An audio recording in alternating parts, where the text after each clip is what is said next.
भारतीय स्त्री शिक्षणाच्या अग्रदूत अध्यक्ष शिक्षिका ज्ञानज्योती सावित्रीबाई फुले यांच्या पवित्र स्मृतींना विनम्र अभिवादन करून आज दिनांक 3 जानेवारी सावित्रीबाई फुले यांचा जयंती निमित्ताने उपस्थित प्राचार्य, सर्व शिक्षक वृंद व माझ्या मित्रमैत्रिणींना मी स्वागत करते.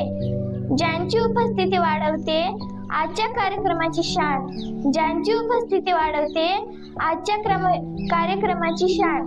स्वीकारून आमची विनंती, आपण भूषवावे अध्यक्षस्थान, आपण भूषवावे अध्यक्षस्थान.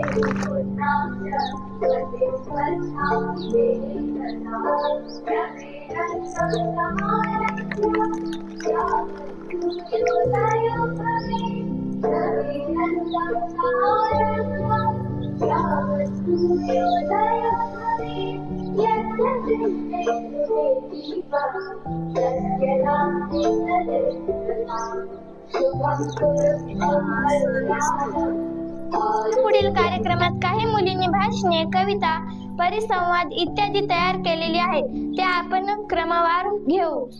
तर मी प्रथम भाषणाकरिता बोलावते वर्ग 6वी ची मयुरी तासावी. अध्यक्ष महाशय, पूज्य गुरुजन वर्ग आणि ते जमले माझ्या विद्यार्थी मित्रांनो, सर्वांना माझा नमस्कार. मी आज तुम्हाला सावित्रीबाई फुले यांच्याबद्दलचे काही 2-3 शब्द सांगणार, ते तुम्ही शांत चित्ताने ऐकावेशी माझी नम्र विनंती. अशा काळी या महान आईनं एका गरीब म्हणजे 3 जानेवारी 1831 ला जन्म घेतला. त्यांच्या काळी मुलगी म्हणजे उपभोगाची वस्तू समजायचे, परंतु महान क्रांतिकारक महात्मा ज्योतिबा फुले यांनी सावित्रीबाई सोबत सन 1840 ला लग्न केले. नमस्कार, मी सावित्रीबाई फुले. माझा जन्म 3 जानेवारी 1831 रोजी सातारा जिल्ह्यातील नायगाव येथे झाला. वयाच्या 9व्या वर्षी महात्मा ज्योतिबा फुले यांच्याशी माझा विवाह झाला. मला शिक्षणाचा अजिबात गंध नव्हता, पण माझे पती महात्मा फुले यांनी मला सावित्रीबाई फुले का जन्म 3 जनवरी 1831 को हुआ था. वे बचपन से ही बहुत साहसी और बुद्धिमान थी. समाज के कुछ लोग लड़कियों को पढ़ाने के विरोधी थे.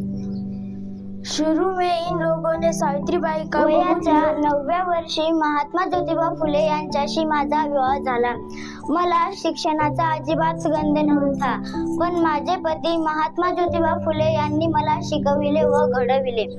पुण्यात Good morning teachers and my dear friends. Today I am going to give a speech on Savitribai Phule and she play a पुण्यातील भिड्याच्या वाड्यात त्यांनी मुलींसाठी पहिली शाळा काढली, पण तिथं मुलींना शिकवण्यासाठी कोणी तयार नव्हते. ज्योतिबांनी त्या ठिकाणी मला शिकवण्यासाठी जाण्याचे ठरवले, पण मला वाचता